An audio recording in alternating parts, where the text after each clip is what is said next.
तो ये वाली शीट मैं अब बंद कर रहा हूँ, ठीक, सेव कर दे रहा हूँ, ठीक। एक नई शीट बना ले रहा हूँ, या फिर ये वाली यूज कर ले जो दूसरी हमने बनाई थी, ओपन कर ले रहा हूँ इसको, ठीक। और कुछ वैल्यूज इंटर करता हूँ, लाइक मेरे पास यहाँ पे, चलिए इसको नेम ही रहने देता हूँ, और इसको ऐसे नंबर 1 कर देता हूँ, और इसको num2 कर देता हूँ, ठीक। यहाँ पे कुछ और वैल्यूज डाल देता हूँ, ठीक। क्या करना है मुझे, इनका सम निकालना है, जोड़ना है इनको, या सबट्रैक्ट करना है, या मल्टीप्लाई करना है, डिवाइड करना है, कुछ भी ऑपरेशन करने हो, ठीक।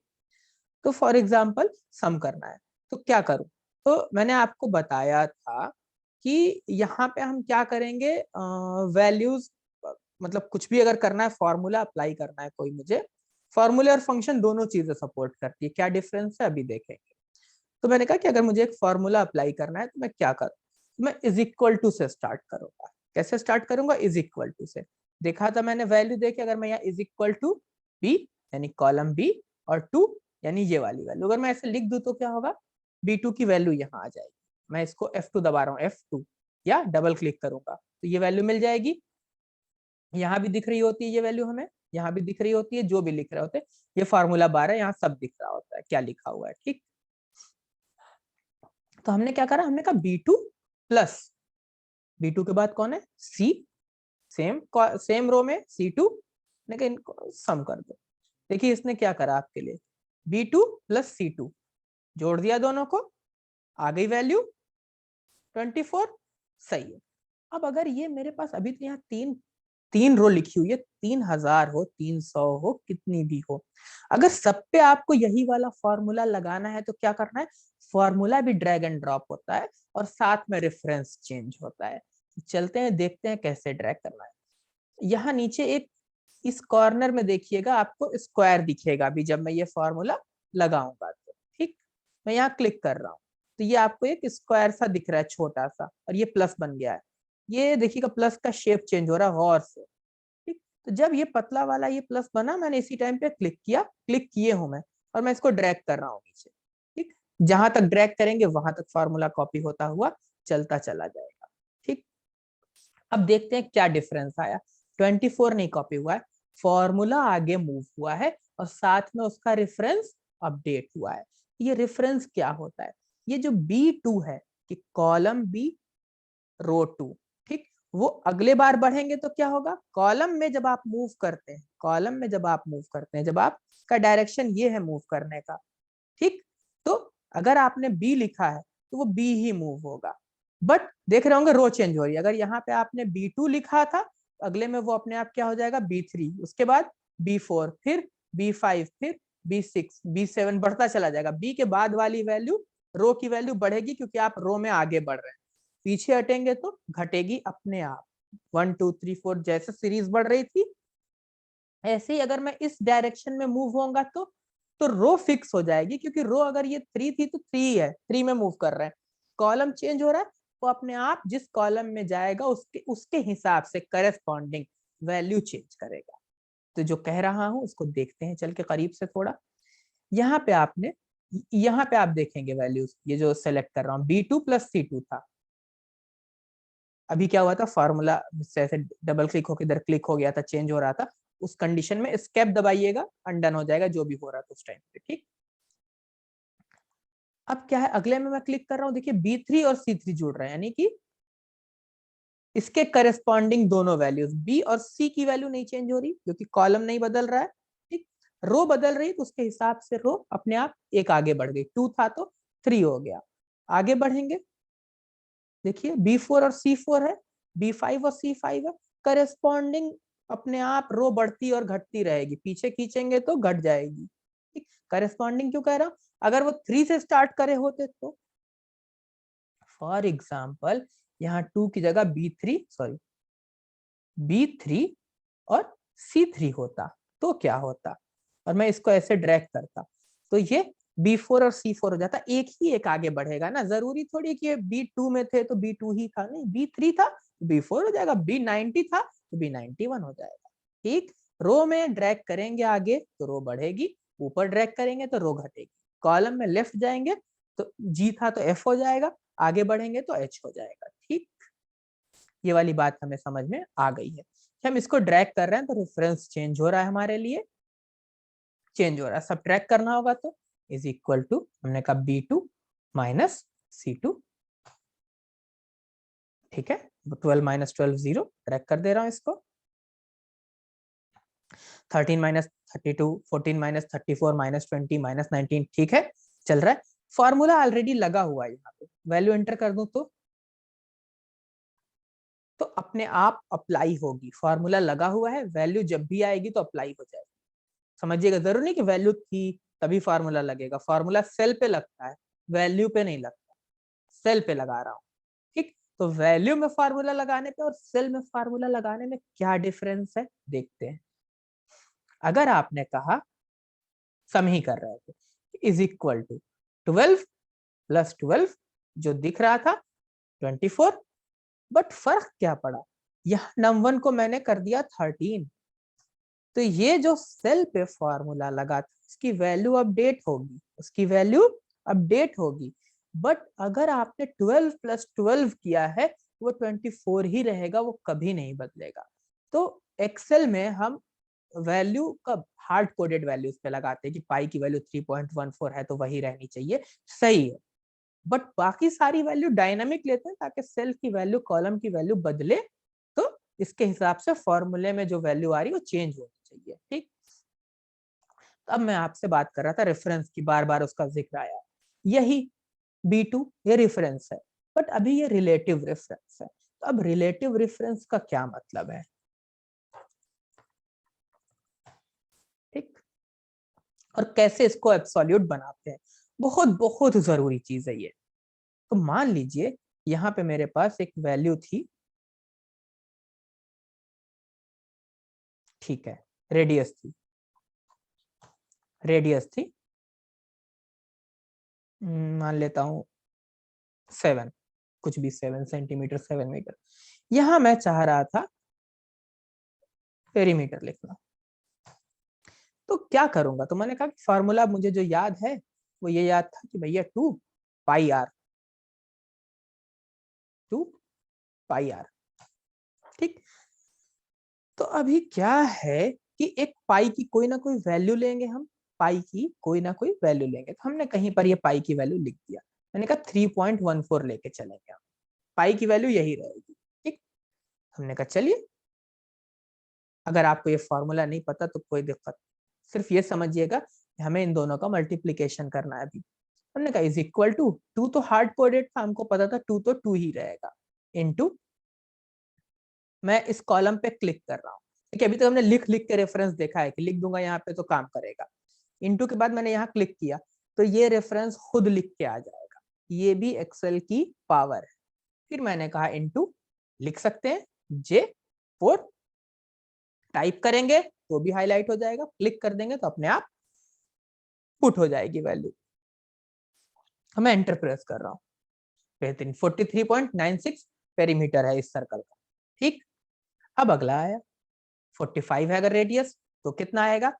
अब अगर मैं इसको ड्रैग और ड्रॉप करूंगा, हमको पता है कि क्या हुआ, यहाँ कोई वैल्यू नहीं, यहाँ कोई वैल्यू नहीं है। फॉर्मूले में ये J5 हो गया, सॉरी I5, और I5 पे कोई वैल्यू नहीं है। अब क्या करूं, अब तो इलाज ये दिख रहा है मुझे, मैं इसको पकड़ के ऐसे खींचता चला जाऊं कॉलम में, और अब जब भी मैं कोई भी नई, और फॉर्मूले को भी मैं ऐसे खींचता चला जाऊं। ठीक, लगा दिया मैंने। अब जब जब मैं नई रेडियस एंटर करूंगा उसके हिसाब से सर्कल का पेरीमीटर कैलकुलेट होता चला जाएगा। बट मसला है ना कि जब हमें सेम पाई की वैल्यू बार बार यूज करना है, तो मैं ऐसे क्यों कर रहा हूं, मैं ऐसे क्यों कर रहा हूं। दो बातें आपके दिमाग में आएंगी। एक कि जब मैं इस टू को मैं हार्ड कोड कर रहा हूं तो मैं इस ये I4 को मैं ये भी 3.14 लिख दूं, 3.14 लिख दूं, बेहतरीन। अब मैं इसको ड्रैग कर दूं, सारे फॉर्मूले में आप देख सकते हैं कि सिर्फ ये J की वैल्यू चेंज हो रही, रेडियस की करेस्पॉन्डिंग J10 आ रहा है। अब यहाँ पे दिख रहा है J10, और पाई की वैल्यू 3.14 फिक्स हो गई। बट सोचिएगा कि कल को आपके मैनेजर ने, आपके टीचर ने, किसी ने भी आपसे कहा कि बेटा ये जो पाई की वैल्यू है जो 1/4 ली हुई थी इसको 1/4 कर दो, कह दिया, उसकी मर्जी उसकी खुशी। अब क्या करेंगे, अब क्या करेंगे, आप जल्दी जल्दी जाएंगे कहेंगे अरे यार ये 3.14 को 15 करो और फिर इसको पकड़ करके ड्रैग करो। आसान सा दिख रहा है, छोटा सा काम है, बहुत बड़े पे होता, 3-4 शीट इन्वॉल्व होती और 4-5 वर्कबुक इन्वॉल्व होती। वर्कबुक मीन्स ये जो पूरा एक्सेल खुला हुआ है, शीट मीन्स ये जो यहाँ खुला हुआ है, एक शीट है एक और शीट एक और शीट ले सकते हैं, ठीक। और वर्कबुक मतलब ये पूरी जो फाइल सेव किया था। तो मल्टीपल वर्कबुक पे भी फॉर्मूला लगाते हैं, बहुत आगे की चीज है, ठीक। मल्टीपल शीट पे भी लगाते हैं, मल्टीपल वर्कबुक पे भी लगाते हैं। तो दिख रहा है कि छोटा सा काम है, पर छोटा सा नहीं है। अब वो वैल्यू जा जाके कहाँ कहाँ चेंज किया, उसकी वजह से कहाँ कहाँ क्या क्या इफेक्ट पड़ा है परेशान। तो 2 जैसे ये था, हमें पता है कि ये कभी नहीं बदलेगा, फॉर्मूला है 2 पाई r, 2 ही रहेगा, ठीक है।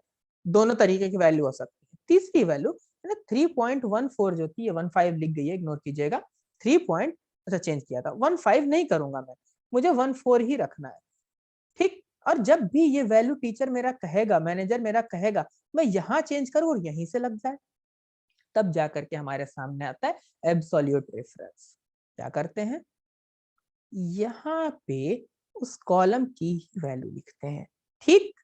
और आप चाहते हैं कि ये ना बदले, तो क्या करूंगा, मैं एक काम करूंगा कि इसके आगे एक सिंबल लगाऊंगा, ठीक, डॉलर का। और अब मैं इसको ड्रैग कर रहा हूं, क्या हुआ, दिख रहा होगा हर जगह वो उसी को I4 डॉलर लगा देने से ये एब्सोल्यूट हो गया। अब ये बदलेगा नहीं, रिलेटिवली, रिलेटिव हमेशा होता है, कहां से है, चेंज होता है, एब्सोल्यूट चेंज नहीं होगा। अब ये I4 था, I4 ही रहेगा। अब ये डॉलर अगर I के आगे लगा है तो I नहीं बदलेगा, 4 के आगे लगा है 4 नहीं बदला, दोनों के आगे लगा है दोनों नहीं बदले। तो कभी रो फिक्स करनी है, कॉलम नहीं, तो सिर्फ रो के आगे लगा दीजिए, कॉलम फिक्स करना है तो कॉलम के आगे लगा दीजिए, दोनों फिक्स करना है दोनों के आगे लगा दीजिए, ठीक। फायदा क्या हुआ, अब अगर ये 3-4 से 3-4-1-4-5 हो गया, देख रहे हैं सारे फॉर्मूले चेंज हो गए एक बार। कितनी आसानी हो गई आपको। तो ये एब्सोल्यूट रेफरेंस था, तो दोनों तरीके के रेफरेंस भी हमने देख लिए हैं, ठीक। चलते हैं अब कुछ कुछ फॉर्मूले देखते हैं। सम करना है हमें, ठीक। अभी फॉर्मूले इतने में ही तैयार करेंगे, ठीक। इसका नाम रख लेते हैं डी। सम करना है इन नम 1 वालों का, क्या करिए, इज इक्वल टू सम। अब ये फंक्शन है, अभी जो हम फॉर्मूला लगा रहे थे अपना फॉर्मूला बना के लगा सकते हैं, बिल्कुल लगा सकते हैं, बट जितनी चीजों के फंक्शन एग्जिस्ट करते हैं उनके हम फंक्शंस यूज करेंगे, वहां पे अपने फॉर्मूला लगाने की कोई जरूरत नहीं। जिनके नहीं एग्जिस्ट करते उनके लिए आप अपना फॉर्मूला बना करके लगाइए। हमने कहा सम। अब ये कह रहा है नंबर 1 नंबर 2, मतलब आप ऐसे दीजिए B2 comma B3 comma B4 comma B5, enter press कर दीजिए, हो गया सम, ठीक। लेकिन अब आप कहेंगे कि ये तो 4 नंबर थे तो हमने ऐसा कर लिया, और यही 4 की जगह और होते नीचे, तो इसको ऐसे ऐसे कॉपी कर रहा हूँ और यहाँ पेस्ट कर दे रहा हूँ। इतने होते, अब हमें फिर से बढ़ाना पड़ेगा इसको। तो ऐसा करेंगे कि जितना ये आपके पास है सब कुछ, इसको रेंज बना के दें। रेंज बना करके कैसे देंगे, हमने कहा भाई B2 से लेकर के कोलन लगाया, कहां तक सम करना है, B9 तक। आपको आगे तक करना है, आप एडवांस में दे सकते हैं कि B14 तक का सम करें, ठीक। इसने सम कर दिया। अब आप जब भी आगे एक नई एंट्री लिखेंगे तो ये अपने आप अपडेट हो जाएगा, ये अपने आप अपडेट हो जाएगा, ठीक। तो ये तो था सम। अब सम क्लियर है आपको, ठीक। अब एक चीज, कंडीशन के साथ भी सम करते हैं, बहुत इंपॉर्टेंट चीज है ये, सम इफ। इस पे मैंने क्लिक किया। अब दिक्कत क्या होती है कि मैं यहाँ पे रेंज को सेलेक्ट करूं, फिर क्राइटेरिया लिखूं, फिर सम की रेंज लिखूं। जा करके यहाँ से फॉर्मूला बार से खोल सकते हैं इसको, इंसर्ट फंक्शन से काफी आसानी हो जाएगी। करना क्या है सम इफ में, मसला है कि आपको सब कुछ नहीं जोड़ना है, सब कुछ नहीं जोड़ना है। फॉर एग्जाम्पल ये जो थे नाम, ये नाम नहीं थे, ये नाम नहीं थी, ये प्राइस था, ये टी थी, ये भी टी थी, ये कॉफी थी, ये भी कॉफी थी, ये ब्रेड थी, ये बटर था, ये टी थी, ये भी टी थी, और ये कॉफी थी। स्पेलिंग में ये मान के चल रहा हूँ सारी सही है। इवन आप एक्सेल में ड्रॉप डाउन बना सकते हैं, बट अभी हमें वो नहीं देखना है। हमें इसमें से बताना है कि टी का स्पेंड कितना आया। ये एक्सपेंडिचर था हमारा, एक्सपेंस था, ठीक, ये आइटम्स थे हमारे। टी पे कितने पैसे खर्च हो रहे हैं, हमें सिर्फ उन्हीं को सम करना है जिनके लिए यहाँ पे वैल्यू क्या है, टी। अब मैं सम इफ यूज करूंगा, यहां आता है सम इफ। ठीक है, सम इफ गया मैं, ये वाली मैंने रेंज सेलेक्ट करी और वैल्यू क्या हो, मैंने कहा टी। तो किसको सम कर दो, मैंने कहा इसको सम कर दो। ठीक, ये पूरी रेंज, इसमें एक क्राइटेरिया लगाया। इफ मतलब होता है क्राइटेरिया लगाते हैं, कुछ ना कुछ कंडीशन अप्लाई करते हैं। इसमें एक कंडीशन लगाई हमने कि भैया इसकी वैल्यू जो है वो टी होनी चाहिए, उसके लिए सम कर दो इस रेंज में से, और एंटर प्रेस किया। देख रहे होंगे टोटल जो वैल्यू थी वो 193 थी अगर पूरी सम करते, और टी पे कितना एक्सपेंड हुआ, 74। अब अदर का जानना था तो क्या करूंगा मैं इसका रेफरेंस और इसको माइनस कर दूंगा। इसको आसान सा है, माइनस करके देख करके आए हैं। ये तो हुआ सम करना। अब किसी वजह से आपको एवरेज निकालना कि भाई जो मेरे ये सारे एक्सपेंडिचर अलग अलग हैं, एवरेज कितना पर आइटम कितना खर्च हो रहा है। किसी भी चीज का एवरेज निकाल सकते हैं, स्टूडेंट के मार्क्स का निकाल सकते हैं, एम्प्लॉय की सैलरी का निकाल सकते हैं। और 10 एम्प्लॉय हैं, आप अलग अलग सैलरी दे रहे हैं, 10 एम्प्लॉय हैं, आप अलग अलग सैलरी दे रहे हैं। मान लीजिए ये मेरे एम्प्लॉयज थे और ये उनकी सैलरीज थी। ठीक, अगर इसको ऐसे सेलेक्ट करके और ऐसे ड्रैग कर दूं तो ये ए बी भर गए, और यहाँ पे मेरी ये सैलरी लिखी हुई है। अब मुझे एवरेज सैलरी बतानी है, तो मुझे पता है सबको सम करके और 10 से डिवाइड कर दो, आसान था। और या फिर डायरेक्ट आप एवरेज का फार्मूला लगा सकते हैं। एवरेज का फार्मूला डायरेक्ट इस रेंज पे लगा दीजिए, ये अपने आप आपके लिए एवरेज निकाल देगा।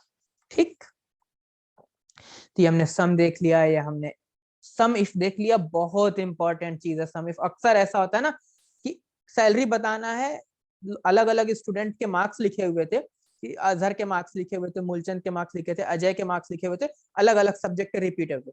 आपको अजहर वाले जितने अजहर थे उनके मार्क्स निकाल के लाना था, या सब्जेक्ट वाइज मार्क्स थे, आपको हिंदी सब्जेक्ट के सारे मार्क्स निकालने थे, कुछ भी करना था। तो सम इफ वहां पे आपके बहुत काम आएगा। और अगली चीज काउंट करना।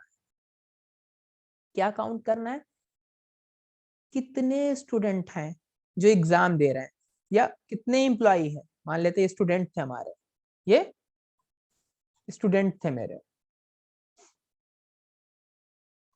सी, इसको डी कर देता हूं, E F G H I, ये उनके मार्क्स थे। मान लीजिए काउंट लगाना था, मैंने कहा ठीक है काउंट लगा देते हैं। Count is equal to count, यहां से लेकर के 14 तक काउंट कर रहा हूं। ठीक, हेडिंग छोड़ रहा हूं। ठीक, काउंट करा मैंने, कितने हैं, 9 है। एक नई एंट्री आई, देखिए ये काउंट बढ़ गया, यहाँ पे काउंट बढ़ गया है यहाँ पे। ठीक, यानी कि इस पूरे में आपने सेल तो 100 तक की कॉलम सेलेक्ट किया और काउंट लगा दिया, तो आपको पता होगा कि कितनी एंट्रीज हो चुकी हैं। ये नहीं है कि 100 कॉलम सेलेक्ट करके काउंट लगाया तो 100 दे दिया, ऐसा नहीं होगा। काउंट मतलब वो काउंट करेगा कितनी एंट्रीज हैं आपके लिए, इतनी मेहनत वो करेगा। बट मसला ये है काउंट नेम्स, कि मैं यहाँ चाहता हूँ कि काउंट मुझे ये मार्क्स वाले कॉलम पे ना लगाओ, किसी रीजन से स्टूडेंट वाले कॉलम पे लगाओ। स्पेलिंग गलत हो गई स्टूडेंट की, स्पेलिंग से इग्नोर करिएगा।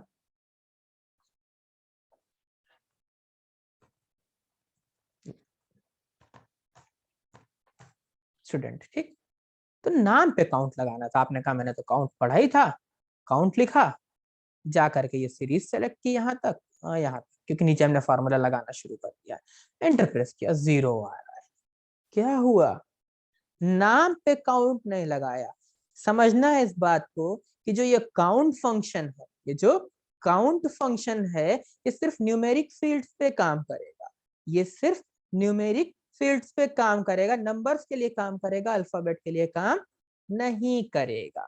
तो उस टाइम पे आपको क्या करना है, उस टाइम पे आपको इस काउंट के बाद में बता देना है कि भैया अल्फाबेटिकल वाला काम कर रहे हैं, तो काउंट आ, अल्फाबेट्स है ना, काउंट आ। अब एंटर प्रेस कीजिए, अब ये आपके लिए काउंट करेगा। अब जब नई एंट्री आएगी ये काउंट करेगा, 11 नाम हो गए। ठीक, तो ये हमने काउंट भी देख लिया, सम देख लिया, एवरेज देख लिया, काउंट देख लिया। फिर मैथ में एक एब्सोल्यूट वैल्यू का कॉन्सेप्ट होता है। यहाँ 2 लिखा है, यहाँ -2 लिखा है, यहाँ 3 लिखा है, यहाँ -3 लिखा है। मान ले कोई डिफरेंस है और आप यहाँ पे एब्सोल्यूट वैल्यूज चाहते हैं, तो आपके पास फंक्शन है बेहतरीन एबीएस का। क्या करना है, इसका रेफरेंस पास करना है और एंटर प्रेस करना है, और इस फंक्शन को पकड़ करके ये वाला प्लस पकड़ करके ड्रैग कर देना है, तो एब्सोल्यूट वैल्यू देगा। अगर आपको यूज पता है तो अच्छी बात है, माइनस या प्लस दोनों के लिए प्लस ही देता है और डिफरेंस होता है। ठीक, तो ये एब्सोल्यूट वैल्यू का फंक्शन हो गया हमारे पास। और एक जबरदस्त चीज,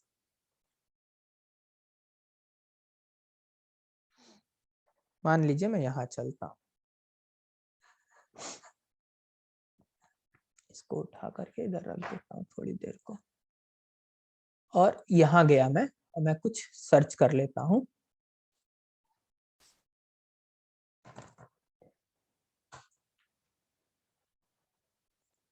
ठीक, ये मैंने सर्च किया, ये मैं लिंक कॉपी कर रहा हूँ। मैं कुछ लिख रहा था, और मैं किसी जगह का रेफरेंस देना चाह रहा था अपने एक्सेल शीट में। मैंने ये नेट से कॉपी कर लिया यहाँ से। ठीक, और मैं इसको मिनिमाइज कर रहा हूँ।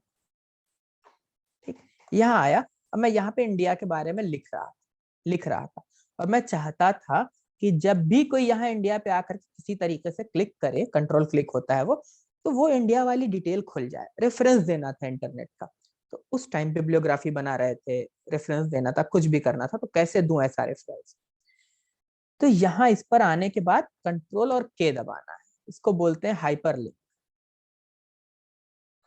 कंट्रोल और के प्रेस करना है, तो ये आपके सामने खुल गया।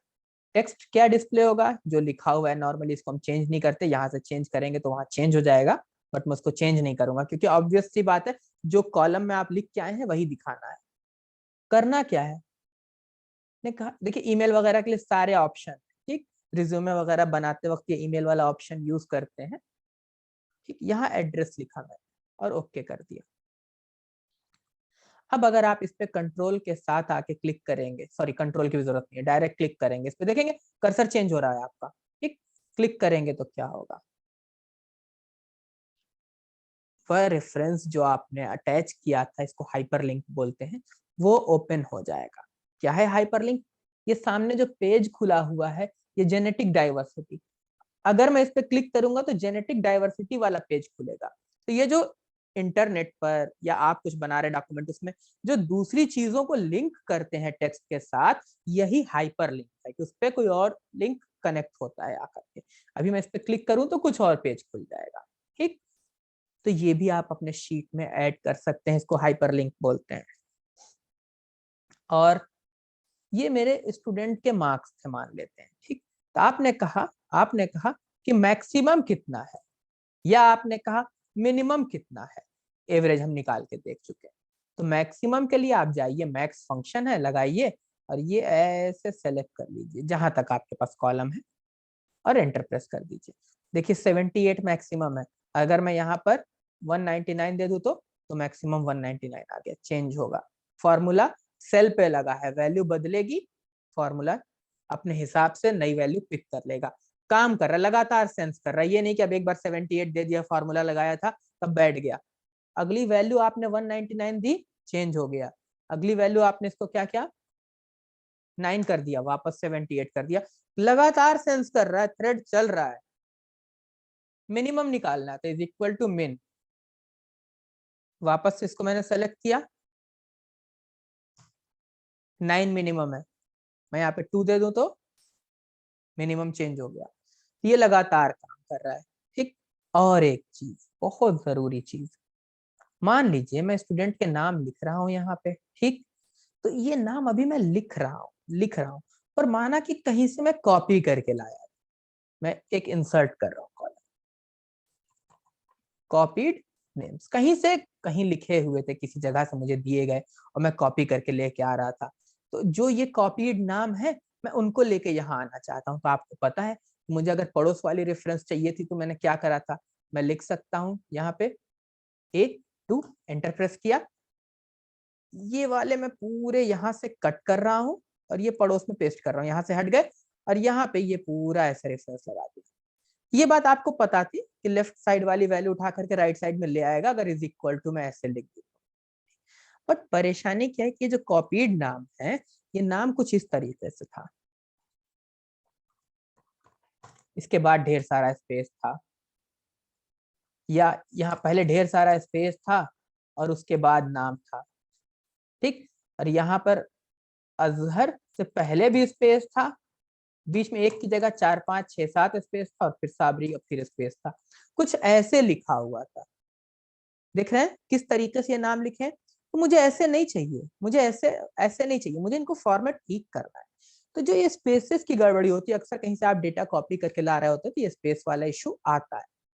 इसको किस तरीके से हैंडल करना है उस पर बात करने वाले हैं, क्योंकि ये भी बहुत जरूरी चीज है। अक्सर आएगा आप नाम कॉपी करके कहीं से लाके MS वर्ड से या HTML से कहीं से कॉपी करके लाए, पेस्ट किया, स्पेस ज्यादा आने लगे। तो ये एक्स्ट्रा स्पेसेस को कैसे हैंडल करना है, तो हम दरअसल यहाँ ट्रिम नहीं लगाएंगे, सॉरी ये डायरेक्ट नाम नहीं लिखेंगे, हम यहाँ पे लिखेंगे ट्रिम। ट्रिम स्पेस काटने के लिए यूज होता है, स्पेस रिमूव करने के लिए, और एंटर प्रेस किया और मैं इसको ये ड्रैग कर रहा हूँ नीचे तक। देख रहे होंगे सब सही हो गया, बेहतरीन।